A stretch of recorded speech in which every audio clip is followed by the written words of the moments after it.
నాయకులు లోకేష్ బాబు గారు చిన్న పిల్లల్ని పడుకోని లేపడిగినా, ఎవరిని మీరు కొట్టడిగినా సరే చంద్రబాబు నాయుడు గారి తరపున ఈ రాష్ట్రానికి తెలుగుదేశం పార్టీ నాయకులు ఎవరంటే కళ్ళు మూసుకొని అర్ధరాత్రి లేపినా చిన్న పిల్లవాడికి అడిగినా చెప్పిన పేరు లోకేష్ బాబు గారు. ఇక దాని గురించి మనం వివాదం ఎందుకు, వివాదం చేయవలసిన అవసరం కూడా లేదు. ఇది ప్రతి ఒక్కరు గమనించాలి. ఇప్పుడు పదవులైనా నిర్ణయాలైనా ఏ విషయమైనా కూటమిలో ఉన్నాం. ఏదైనా కూటమి పెద్దలు నిర్ణయం చేసింది అమలు చేయాలి తప్ప నేను వ్యక్తిగతంగా మాట్లాడడం, ఇంకొకరు వ్యక్తిగతంగా మాట్లాడడం అది మంచి విధానం కాదు. ఇది అందరం కూడా పాటించవలసిన అవసరం ఉంది, పాటిస్తున్నాం కూడా. ఏంటి కూటమిలో ఏదో జరుగుతుంది, ఆ డిప్యూటీ సీఎం మరి ఏ ముహూర్తాన ఆయన మాట్లాడాడు, ఇంకా అక్కడి నుంచి మొదలైంది.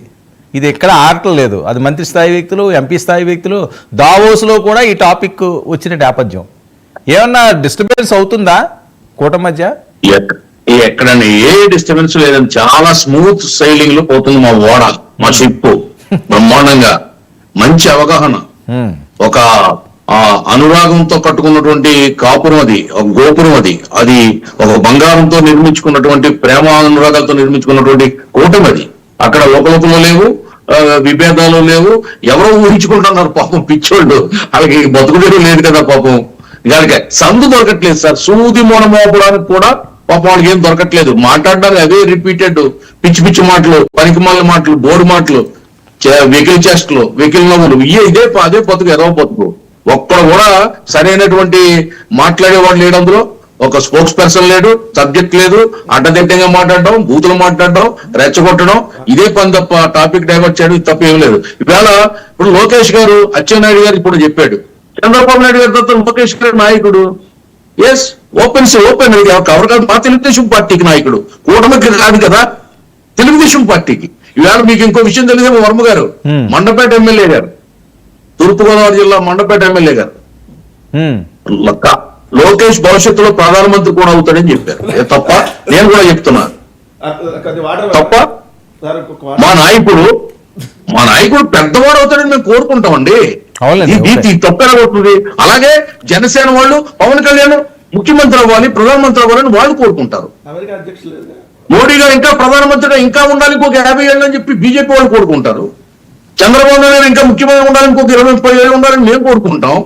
ఇప్పుడు మీరు ఇంటికి వెళ్తే మీ పిల్లలు ఎదురొస్తారు నాన్న, మీరు ఇంటికి వెళ్తే నా పిల్లలు ఎదురొస్తారు నాన్న. ఎవరింటికి వాళ్ళే నాన్న, ఎవరి పార్టీకి వాళ్ళే నాన్న, యజమాని, మాలిక్, పార్టీగా మాలిక్.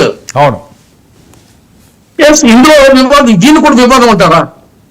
అంటే గాలిలో నిప్పు లేకుండా పొగొచ్చేస్తుందా అంటారు, కారణం లేకుండా ఎరుణ మోగుతుందా అంటారు, హేతు లేదే తీతూ కూర్చుందా అంటారు. అవేమీ లేకుండా ఇది కూర్చేస్తాను గోతుగా నక్కల్లాగా. శవరాజకీయాలు చేస్తూ శవం అక్కడ ఉంటే శవం దగ్గరికి వచ్చి గావులేకలు పెట్టి దరిద్రమైన రాజకీయం. రాష్ట్రం దేవుడి దయవల్లండి. మేము ఒకటే కోరుకున్న వరం గారు చాలా స్ట్రైట్ గా చెప్తున్నాను మీకు. మాకు రాజకీయంగా మాకు పదవులు వచ్చినా రాకపోయినా, రాజకీయంగా మేము ఎదిగినా ఎదక్కపోయినా, నేను ఒక రాష్ట్ర అధికార ప్రతినిధిగా, గతంలో ఎమ్మెల్యేగా పోటీ చేసిన వ్యక్తిగా, ఒక మాజీ మంత్రి కొడుకుగా, నేను 40 ఏళ్ళ నుంచి రాజకీయాల్లో ఉన్నటువంటి వ్యక్తిగా మాట్లాడుతున్నా. అసలు మాకు పదవి రాకపోయినా పర్లేదండి. ఈ కూటమి 15 ఏళ్ళు ఉండాలి. ఈ రాష్ట్రం హైదరాబాద్ తలదన్ని విధంగా తయారవ్వాలి. అప్పుడు కూటమి ఉన్నా పర్లేదు, లేకపోయినా పర్లేదు. ఓకే వెంకటరెడ్డి గారు, మా కోరిక అందరి కోరికదే. అటు జనసేన, ఇటు బీజేపీ, తెలుగుదేశం కోరికదే. Okay right. రాష్ట్రం బాగుపడాలి, రాష్ట్రం బాగుపడాలి, రాష్ట్రం బాగుపడాలి అంతే. రెండో ఆలోచన మాకు లేదు. ఓకే, రాష్ట్రం బాగుపడాలి, ఖచ్చితంగా రాష్ట్రం బాగుపడాలి. వచ్చే సంవత్సరం రాష్ట్రం బాగుపడాలి, ఆపోయే సంవత్సరం రాష్ట్రం బాగుపడాలి. స్టేట్మెంట్లకి పరిమితం అంతే. కంపెనీలు వచ్చేసినాయి వరదల్లాగా, వస్తున్నాయి,